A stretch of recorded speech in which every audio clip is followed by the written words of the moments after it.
Buenos días nuevamente. Los invito a que por favor vayan en sus Biblias de nuevo al libro de Ruth. Si están usando las Biblias que están ahí provistas, es la página 270.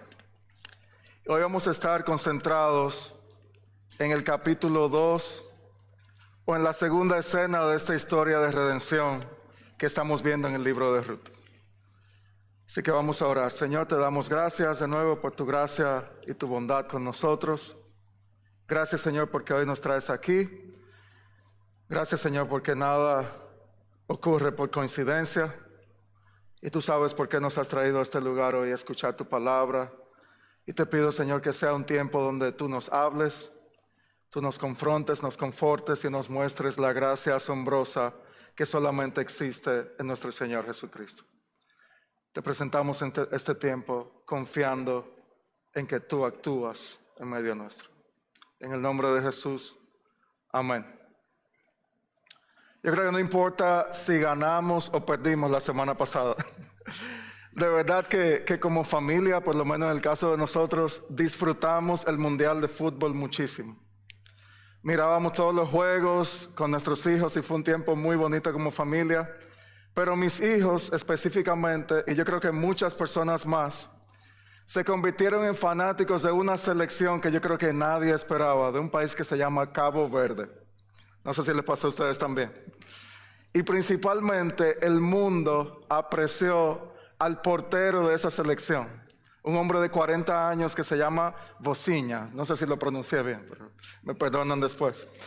Pero él demostró su capacidad de juego ante la mayor audiencia que él podía imaginarse en toda su vida. Sus seguidores en Instagram aumentaron de cerca de 32,000, que él tenía al inicio del Mundial, a 29 millones de seguidores justo después del Mundial. Un 89,000% aumentó los seguidores de Vozinha en Instagram. Todos los ojos del mundo estaban sobre él en ese momento. En una entrevista después del Mundial, él decía: yo quiero formar parte de un equipo que realmente me valore como jugador por mis habilidades y no ahora como una pieza de marketing que ellos quieran lograr. En un mundo como el fútbol, donde todo se mide en base a tu rendimiento, él decía: miren mis habilidades, por favor, miren lo que yo puedo hacer, miren las cosas que he hecho. Pero ahora cuando volvemos a la vida real y salimos del Mundial, salimos de esta historia bonita, volvemos a la vida cotidiana que nos enfrentamos cada día, una semana que mañana comienza otra vez. ¿Qué pasa cuando ante las expectativas de un mundo que quiere logros, éxito, decimos, no como Vozinha, sino que decimos: soy incapaz, no tengo nada que yo pueda ofrecer? ¿Es posible en una situación así entonces encontrar gracia en medio de todo eso? O cuando nos dirigimos ante Dios, tú te preguntas hoy, quizás, ¿merezco yo la atención y el favor de Dios? Aun cuando me siento vacío y no tengo nada de valor que mostrarle a Dios excepto mi pecado. En un punto del relato que vamos a ver hoy, Ruth ve esta realidad.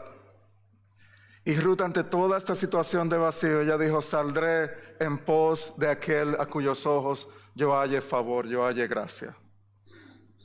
Cuando estamos vacíos y sin nada que mostrar como valioso, necesitamos los ojos de gracia de Dios, no nuestras habilidades.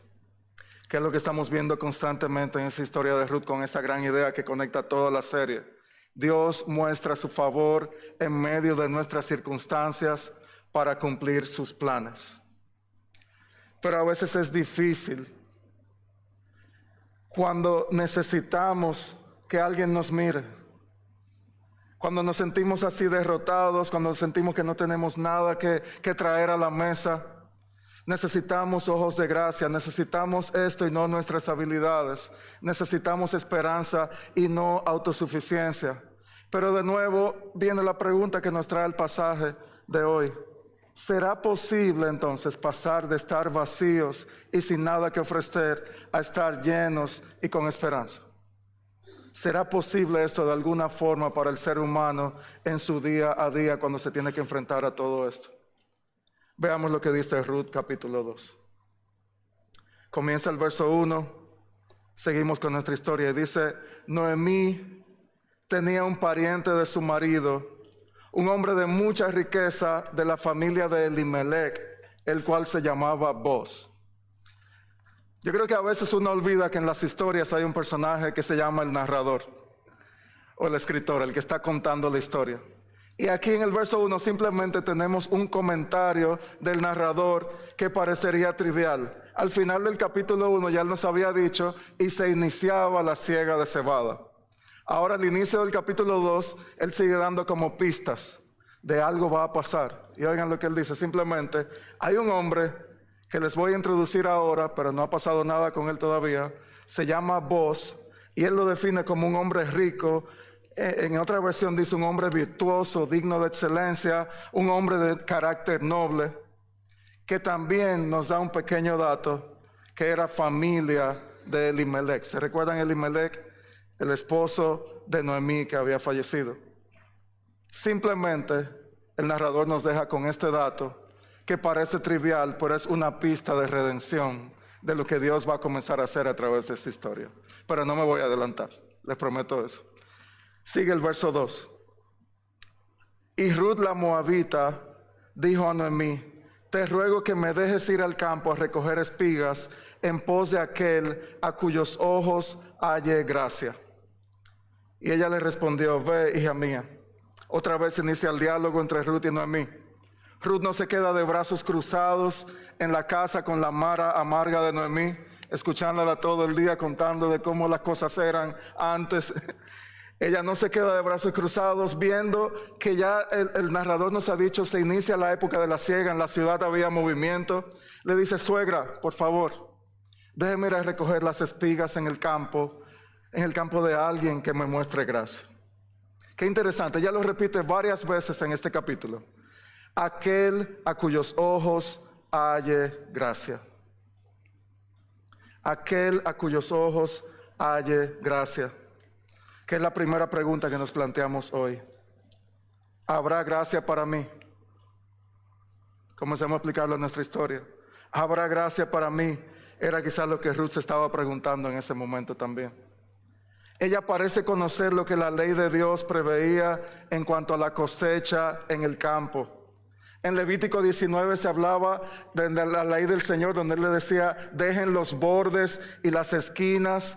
Si algo se le cayó, no vayan y lo recojan, no vayan dos veces al mismo fruto, porque Él decía: déjenle eso al extranjero y a la viuda y al pobre.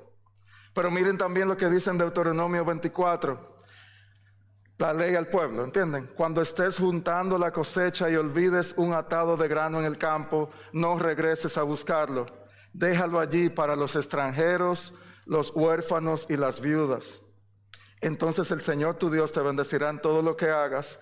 Y Él le decía eso en base a algo importante. Él le decía en Deuteronomio 24, hagan esto porque recuerden que ustedes fueron esclavos también una vez en la tierra de Egipto, y por eso te estoy dando este mandato. En ese momento, Ruth entendía que ella necesitaba gracia porque su estatus no era el ideal. Ella iba dando simplemente pasos en su vida, pero traía en esos pasos que iba dando cada día, traía una mochila bien llena. Traía un equipaje donde ella era Ruth extranjera, Ruth la moabita, Ruth la viuda, Ruth la que no tiene hijos, Ruth la que no tiene dinero y tampoco tiene ningún derecho en una tierra diferente o en una tierra que no era la de ella.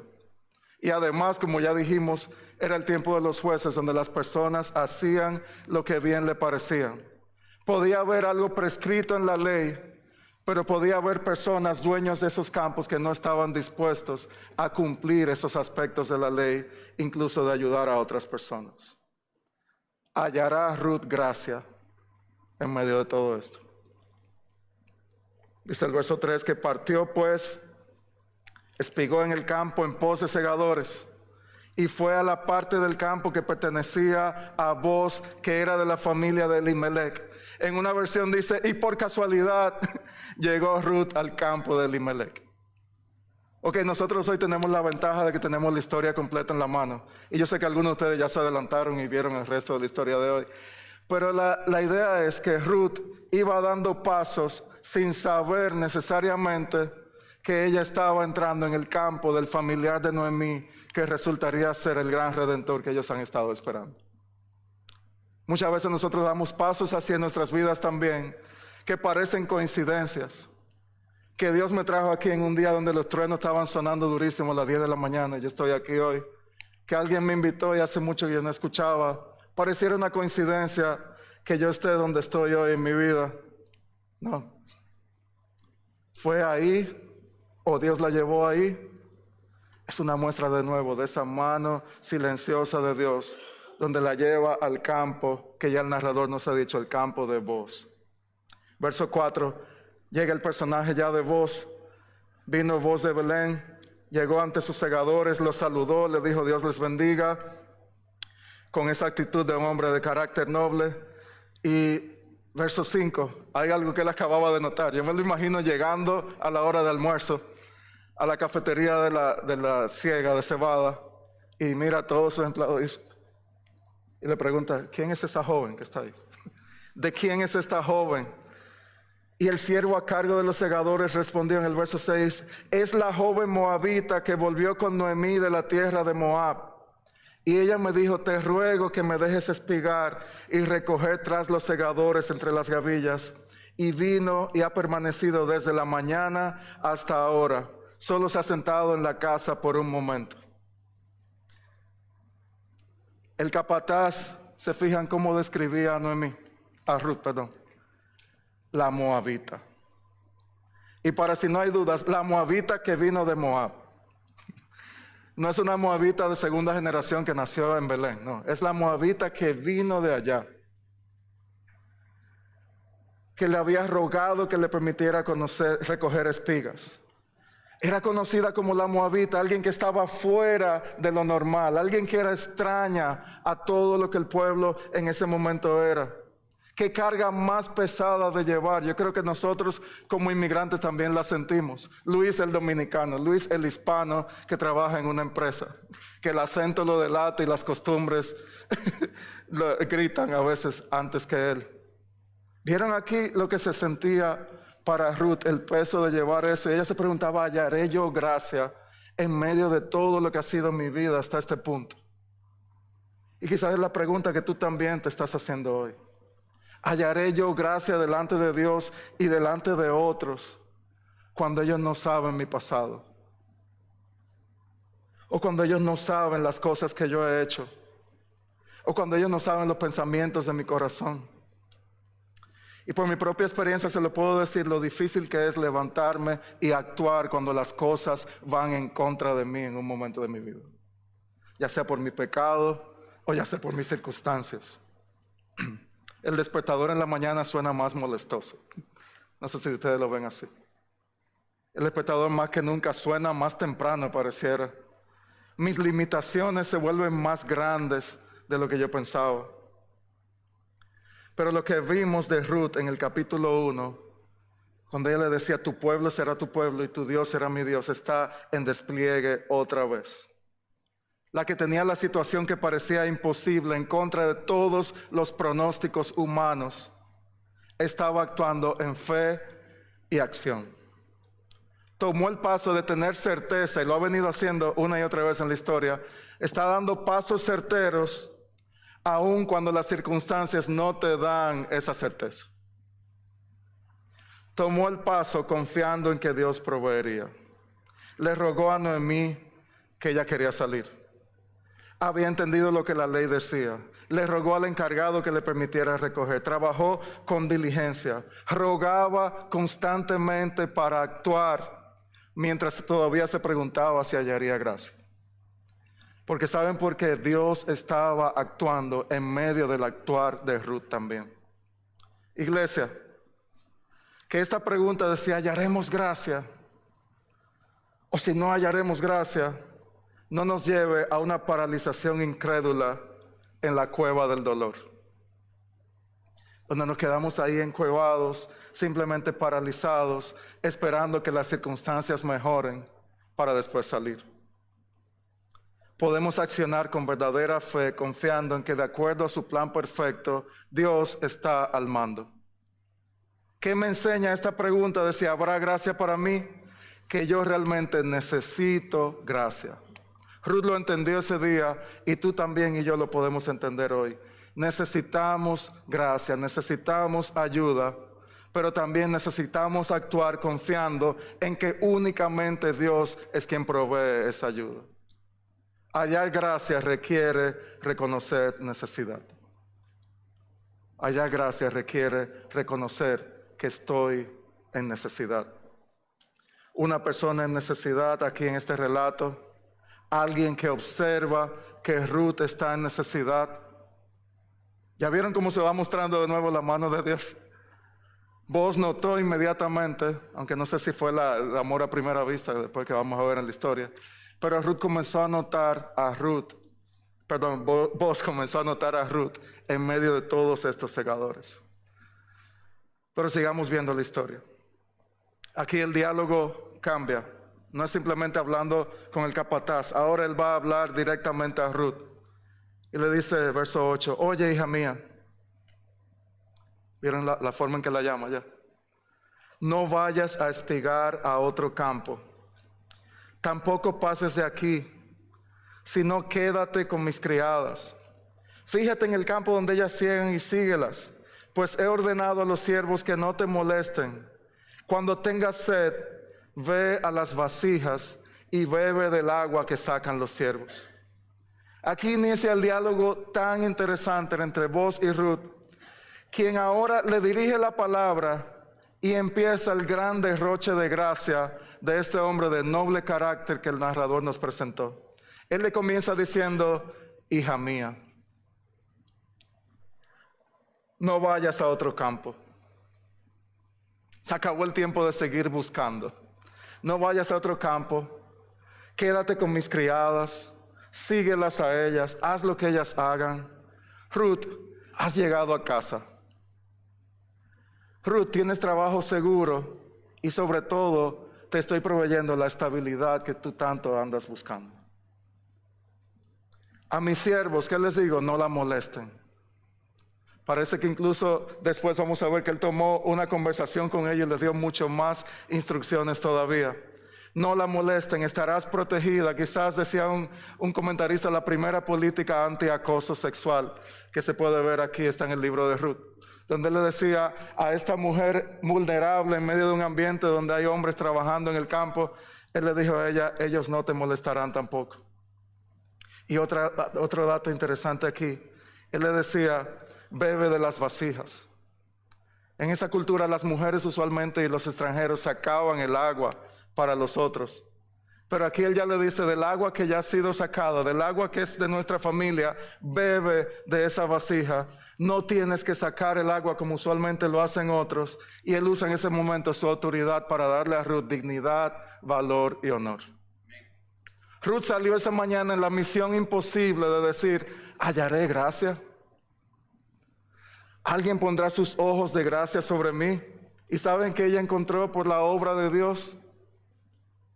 En su mano, que ella no sabía que por casualidad llegué al campo de voz. Ella halló un almacén repleto. Imagínense un supermercado de esos grandes, en un pasillo de esos repletos de acceso, como leía Raúl, al trono de la gracia, de aceptación, de dignidad, de protección, de provisión, solo en esas palabras que él le decía en ese momento.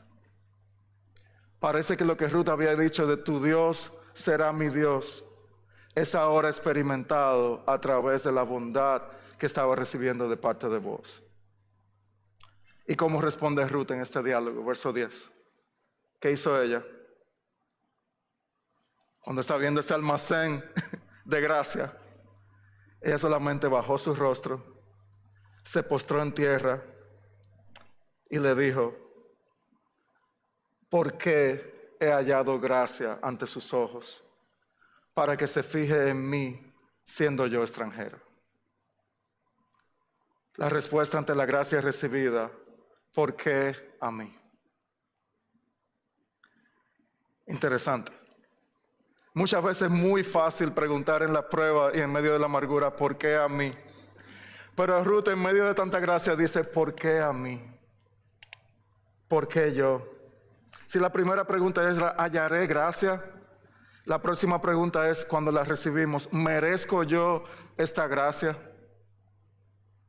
Ella reacciona con humildad, no es gracia, yo sé que yo he trabajado bien fuerte, yo espero que entienda que los moabitas somos personas trabajadoras, allá somos conocidos los que trabajamos todas las horas necesarias.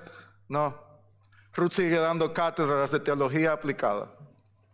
Su actitud es la que debe tener cualquier persona, que espero que seas tú hoy también ante la gracia de Dios. Es preguntarnos, ¿por qué razón Dios decide tener misericordia de mí? Y ponte aquí tú en la historia. Alguien como yo que no tiene nada que aportar ante la presencia de un Dios infinitamente santo. ¿Por qué yo que no tiene capacidad de cambiar mis circunstancias y que ni siquiera sabe lo que pasará en el día de mañana? ¿Has estado así tú en algún momento de tu vida en la que tú estás en un lugar que tú no pertenecías, en un lugar que no tiene sentido que tú estés ahí, en una bendición tan grande que tú digas, ¿qué yo hago aquí? A mí me ha pasado muchas veces en mi trabajo que yo me veo en una reunión y digo, ¿qué yo hago aquí? ¿Cómo llegué yo aquí? ¿Saben qué es eso? Gracia de Dios. Gracia de Dios. Cambiemos ese lenguaje. No es decir, ¿qué yo hago aquí? Es decir, gracias Dios por tenerme donde tú me tienes, aun cuando yo no lo merezco. Y vos sigue en el verso 11, cuando ella le dijo eso con todo su corazón compungido, vos le dijo, Ruth, todo lo que has hecho por tu suegra después de la muerte de tu esposo me ha sido informado en detalle. Me sorprende mucho en esta historia cómo sin tener toda la tecnología, la información fluía. Él decía, ya yo sé todo. Cómo dejaste a tu padre, a tu madre, tu tierra natal y viniste a un pueblo que antes no conocías. Verso 12, que el Señor recompense tu obra, que tu pago sea completo de parte del Señor, Dios de Israel. Y algo súper importante, y él le dijo, bajo cuyas alas has venido a refugiarte. Y ella volvió y respondió en el verso 13, Señor mío, he hallado gracia ante sus ojos, porque me ha consolado. ¿Vieron el equipaje de Ruth? Cómo comienza ahora, como a quitarse la carga. Me ha consolado y en verdad ha hablado con bondad a su sierva, aunque yo no soy ni como una de sus criadas. Constantemente Ruth la moabita, constantemente ella dice, ¿por qué a mí la moabita? ¿Por qué a mí la extraña? ¿Por qué a mí, que yo ni siquiera estoy al nivel de una de las criadas que usted tiene aquí? La respuesta de voz es sumamente impactante. Ya comienza a hacer sentido porque el narrador lo trae así, como un comentario en el verso 1. Él le dice, yo sé que tú te has refugiado en las alas de Dios en fe. Como un ave madre que cuida a sus hijos y saca sus alas bien gigantes y los tiene aquí bajo su cuidado hasta que estén listos para enfrentarse al mundo, y los protege cada noche, los protege del frío, les da el alimento que necesitan. Es el lenguaje que está usando vos aquí. Tú has venido, aunque no lo parezca, al lugar correcto, a refugiarte en las alas del único Dios que protege y da gracia a personas que no lo merecen. En sus alas tú te has refugiado.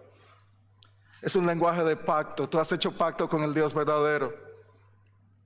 Y también le había dicho todo a base de esa fe en el Dios que te ha refugiado. Ahora tú has dejado todo y sigues actuando en una fe que alimenta ahora tu caminar con valentía. El testimonio de Ruth le precedía en ese momento, aun cuando su estatus no era el que era esperado en esa sociedad. Ruth entiende que al refugiarse en las alas de Dios, y ella lo dice en el verso 13, he hallado gracia ante los ojos de Él. La misión se cumplió. ¿Hallará gracia Ruth? Sí, la he hallado, pero no entiendo cómo. ella ha experimentado mucho más que provisión. Ha recibido el amor leal de Dios a través de la bondad de Booz. De la misma forma que en un momento ella personificaba eso para Noemí en la otra parte de la historia, ahora el Señor pone a una persona que está personificando eso para ella en este punto de la historia. Se van dando cuenta cómo Dios obra en medio de nuestras circunstancias para cumplir sus planes. ¿Dónde está tu historia hoy? No sé. Pero mira cómo Dios actúa. Verso 14. A la hora de comer, imagínense, estamos aquí en la cafetería de la empresa. A la hora de comer, Booz le dijo a Ruth, ven, come del pan. Incluso le dijo, moja tu pedazo de pan en el vinagre. No solo los latinos mojamos el pan en el café. Y aquí ella se sentó junto a los segadores. Booz le sirvió grano tostado. Ella comió hasta saciarse y aún le sobró de la comida. Cuando ella se levantó, Booz fue privadamente a los siervos y le dio más instrucciones. Déjenla que ella siga espigando. Verso 15, no la avergüencen. Y también hagan algo. Yo quiero que ustedes saquen a propósito una parte de lo que ustedes tomen y déjenlo en el camino para que ella la recoja y no la reprenda. Wow. A partir de ahí, Ruth espigó en el campo hasta el anochecer. Ruth tenía mucha energía y desgranó lo que había espigado. Un proceso de limpiar todo esto. Y al final terminó con 22 litros de cebada. No solo es gracia recibida, esa gracia es sobreabundante. Come con nosotros, recoge junto a los otros, no de las obras, que los demás te den de lo que tienen. Recibió más de lo que esperaba, una comida para ella y para Noemí para más de 2 semanas en ese momento. Provisión, vergüenza cambiada por honor, atención especial. Eso es la gracia de Dios. Y dice en Santiago 4, pero Él da mayor gracia. Y por eso dice, Dios resiste a los soberbios, pero da gracia a los humildes. Esta escena aquí nos ilustra cómo la gracia se encuentra con la humildad. La gracia sobreabundante del Dios Todopoderoso se encuentra con la humildad de un ser humano que dice, yo soy incapaz y no tengo posibilidad alguna de ser acepto delante de Dios o de querer recibir algo en esta vida que no sea fuera de Él. Si mientras vives tu propia historia has pensado que mereces recibir gracia, es una señal quizás de que todavía no has entendido lo que significa la gracia. Ruth lo entendió. Muchas veces mencionamos palabras en la iglesia como fe, esperanza, gracia, amor. Y se vuelven tan comunes, mis hermanos y hermanas, que perdemos el asombro y nuestra humildad incluso se ve afectada. El asombro lo perdemos y ya no vemos ni siquiera lo grandiosa que es esta gracia que hemos recibido a través de Cristo. ¿Sabes lo grandiosa que es la gracia de Dios en tu vida hoy? ¿Has entendido la magnitud de su gracia? Cristo vino hoy a dar gracia a personas que no tienen nada que ofrecer. ¿Merezco yo esta gracia? No. Pero la recibo con humildad porque es un regalo dado por el Creador de los cielos y la tierra que la provee a través de su Hijo Cristo. Y si no has puesto tu fe en Cristo hoy, quiero decirte que no hay nada que tú puedas ofrecer hoy a Dios como aceptable fuera de Cristo. Cuando estábamos muertos en nuestros delitos y pecados, cuando no teníamos salida ni nada que poder demostrar, Él envió a su Hijo a humillarse a una cruz para llevar tu incapacidad y la mía. Resucitó el tercer día para vencer toda tu incapacidad y la mía y derramar gracia sobre nosotros para que tú y yo, como Ruth, ¿saben qué podemos decir hoy también? Que somos aceptados en una familia. Podemos comer en la mesa. Podemos estar protegidos bajo las sombras de sus alas. Si estás en Cristo hoy, Dios te mira con ojos de gracia. Dios te mira con ojos de gracia, te cubre con su amor y te protege mientras caminas con Él en medio de la dificultad y el dolor. Eso es gracia. Eso es amor. Pero un amor y una gracia que yo no merezco. Tú y yo somos moabitas como Ruth, extranjeros, ajenos a las promesas, ajenos al pacto. Y por medio de Cristo hoy tenemos una gracia sobreabundante que nos ayuda a enfrentar el dolor. Iglesia, veamos esta escena en este pasaje. Dios actúa a través de personas para cumplir sus propósitos. ¿Qué han visto hasta ahora? ¿Qué hemos visto? Hemos visto el personaje de Boaz. El ejemplo del hombre íntegro, compasivo, lleno de gracia, que representa ese amor que el mismo Señor nos da a través de Cristo, ese Redentor que veremos en las próximas semanas. Pero yo creo que también como aplicación es un gran ejemplo, hombres, para nosotros hoy. Hombres casados, ¿cómo podemos tratar a nuestras esposas? Con una gracia sobreabundante.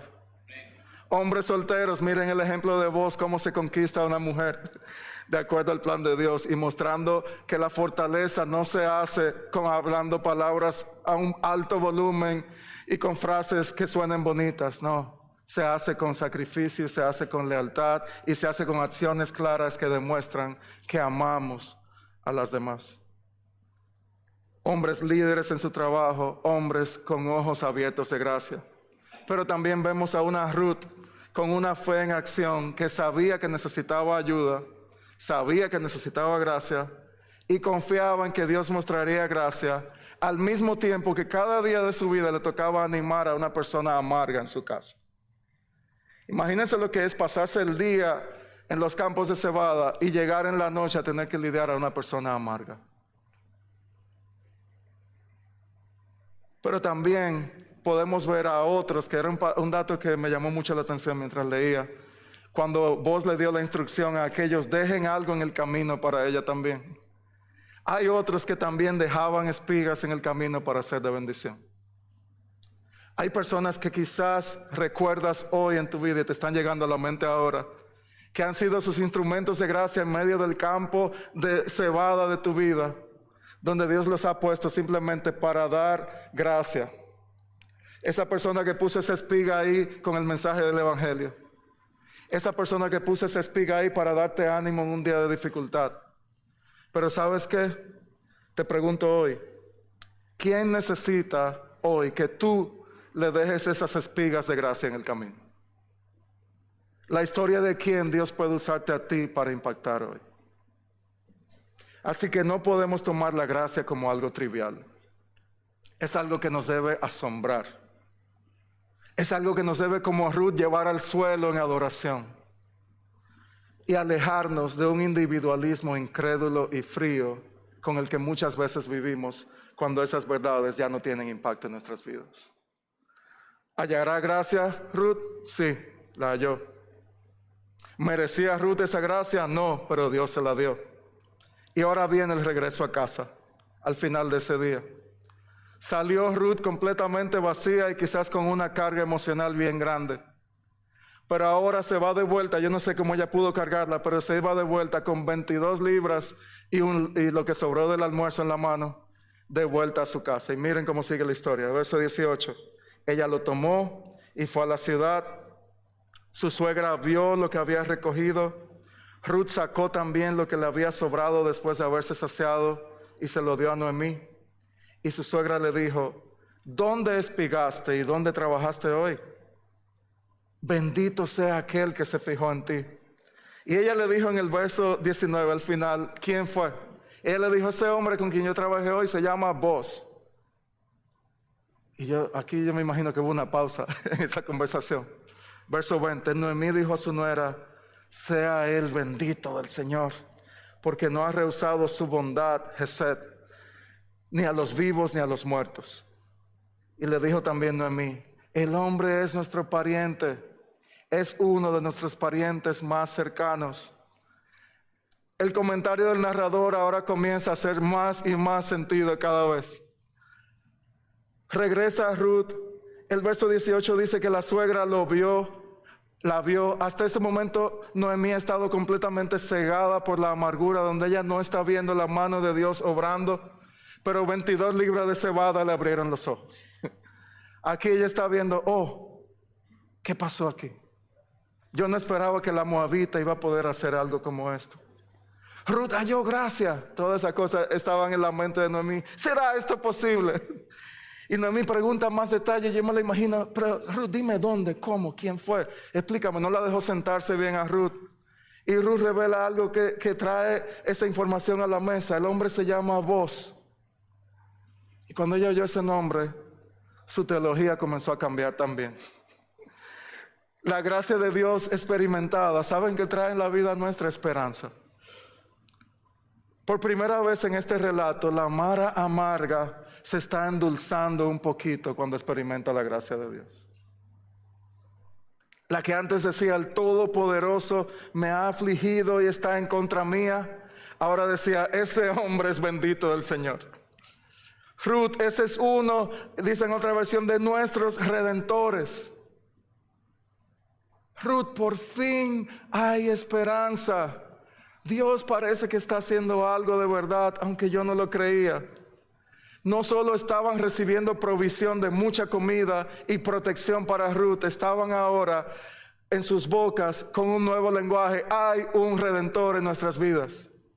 Hay posibilidad de que las cosas van a cambiar.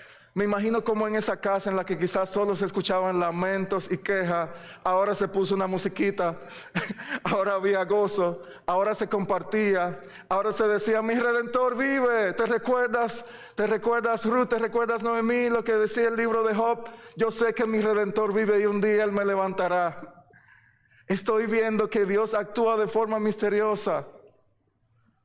No está dicho aquí, pero todas esas cosas están comenzando a ocurrir en un corazón que está pasando de la amargura a la esperanza. ¿Ha hecho Dios eso en tu vida? Él lo puede hacer aunque no lo estés viendo hoy. Y lo hace a través de otras personas que pueden hoy estar al lado de ti o detrás de ti o al frente de ti. Y finaliza este tramo de la historia de hoy diciendo, verso 21, Ruth la moabita dijo, oye lo que él me dijo, suegra, además. Él me dijo que me quedara cerca de los siervos hasta que hayan terminado la cosecha. Y Noemí ya está bien involucrada en todo ahora. Y dice en el verso 22, sí, mi hija, quédate ahí, no te salgas de ahí, no vaya a ser que en otro campo te me hagan daño. Quédate ahí con ese hombre tan bueno, que sobre todo ya Noemí está calculando muchísimos otros aspectos de la ley que están a punto de cumplirse aquí. Pero miren cómo todo esto comenzó. Y Ruth dio un paso y cayó en el campo de Boaz. Así lo vemos nosotros sin saber el fin de la historia. Y yo di un paso y caí en Greenville. Y yo di un paso y después el Señor me fue mostrando cosas que ahora yo las miro hacia atrás y digo, wow. Como yo miro hacia atrás en mi vida y recuerdo aquel día que vivíamos en una ciudad en República Dominicana, todo estaba bien, pero se presentó un proyecto y dijimos, ok, recién casados, quedan días de casados, vamos a mudarnos a esta otra ciudad porque hay un proyecto. Y el proyecto, ¿saben qué pasó? Se cayó. Se cayó a los 2 meses, ya no había proyecto. Yo dije, ¿y ahora quién podrá defenderme? Hallaré gracias, Señor. ¿Saben qué hizo el Señor? Un paso hacia otra ciudad se convirtió en un paso hacia otro país, donde el Señor no solo proveyó, sino que llegamos a ese lugar en Islas Caimán y encontramos una comunidad de creyentes que cambiaría nuestra forma de ver muchas cosas en nuestra vida cristiana para siempre. Un paso hacia un proyecto fallido nos llevó a pertenecer a una familia de creyentes en una iglesia local que nos ayudó a crecer en la fe. Eso puede estar Dios haciendo hoy, pero a veces podemos estar en el paso 1 de 20 que no sabemos cómo son. Y ahí es donde se requiere la confianza, ahí es donde se requiere la teología correcta. ¿Hallará gracia un ser humano delante de Dios? Sí, pero a través de Cristo. ¿La merecen? No, es un regalo. Y la tercera pregunta que estamos viendo aquí es, entonces, ¿qué produce esa gracia? Produce una esperanza que es firme y nos sostiene mientras vamos dando esos pasos de fe. Y acaba entonces la historia en el verso 23. Ruth se quedó cerca de las criadas de Boaz espigando, trabajaba en el día, se acabó la cosecha y ella vivía con su suegra. Por 3 meses más seguía trabajando en el campo y yendo en la noche a animar a su suegra. Pero te pregunto hoy, ¿vives tú hoy con esa esperanza de un Redentor? ¿Estás experimentando el poder de su gracia? Muchas veces nos preguntamos si habrá gracia. Quizás sabemos que la necesitamos, pero cuando la experimentamos puede ser que no estemos saboreando el fruto de esa gracia recibida. La gracia provee una esperanza firme y mucho más segura que lo que vivimos hoy. Entonces, finalmente, pasamos de estar vacíos a estar esperanzados al recibir la gracia de Dios. ¿Hallaré gracia? Sí, pero solamente en Cristo, no en el cambio de mis circunstancias. Nuestra situación cambia, su gracia no cambia. Si estás en Cristo, ya has hallado gracia y puedes refugiarte hoy en sus alas también, como sea que hayas venido. ¿Merezco yo esa gracia? No, pero recibimos en Cristo más de lo que merecemos. Esto es mejor que un cambio de mis circunstancias hoy. No es un premio por mi desempeño, es un regalo inmerecido. ¿Qué produce esta gracia? No me deja igual. Mis circunstancias ya yo sé que no escriben el final de mi historia. Y esta es una esperanza que me sostiene en este presente tan valiente. Esto es más que teoría. Es la dulzura del amor inagotable de Dios, la cual tú también puedes experimentar hoy en momentos amargos. Evaluemos nuestras vidas. Cambiemos la queja por el agradecimiento. Cambiemos la comparación con la situación de otros por el asombro a la gracia de Dios dada a mí y a otros. Cambiemos alejarnos de los demás por causa de mi dolor. Cambiémoslos en ser esos instrumentos de gracia que riegan espigas en esos campos para personas que también lo necesitan. Que la gracia de Dios mate nuestro orgullo y mate nuestra autocompasión para llevarnos a vivir con gozo y esperanza. Iglesia, que Él sea que nos alienta a seguir adelante. Y la historia todavía nos deja muchas preguntas. ¿Ok? ¿Será que pasará algo entre vos y Ruth? ¿Hará algo este Redentor que ya se ha anunciado que hay posibilidad de que Él sea lo que ellos necesitan? ¿Se cumplirá esto? ¿Cómo ha ido evolucionando todo esto en esos 3 meses que Ruth tiene trabajando? Ven en el próximo capítulo, la próxima semana. Gracia de Dios en acción. Dios obrando en las circunstancias de personas para cumplir sus planes. Oremos. Gracias, Señor, te damos por tu bendición hacia nosotros. Y gracias, Señor, porque podemos confiar en tu perdón. Podemos confiar en tu gracia y en tu obra a través de Cristo. Y hoy podemos venir como personas que necesitamos gracia, pero sabemos que ya ha sido provista en Cristo. Y esa gracia nos sostiene aún en nuestro caminar diario. Perdónanos, Señor, si nos hemos alejado de ti, simplemente porque las cosas no van bien.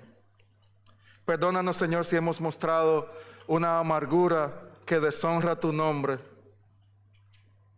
Pero te pedimos hoy, Señor, que nos ayudes a experimentar la dulzura de tu gracia, Señor. Que lo repitamos cada día, Señor, gracias por tu gracia que yo no merezco. Señor, líbranos de ese espíritu de querer aparentar o querer ganarnos tu favor en base a nuestras obras. Quítanos, Señor, de todo eso. Y como decía Ruth, Señor, rogamos que tus ojos de gracia nos iluminen y nos ayuden, Señor, a poner nuestra mirada en ti, nuestro Salvador y Señor. Ayúdanos a ser una iglesia donde haya espigadores que tengan gracia escrita en sus frentes. Que seamos personas que mostremos la gracia que hemos recibido y que vivamos dando esperanza en un mundo que la necesita. Gracias, Señor, en el nombre de Jesús. Amén. Amén.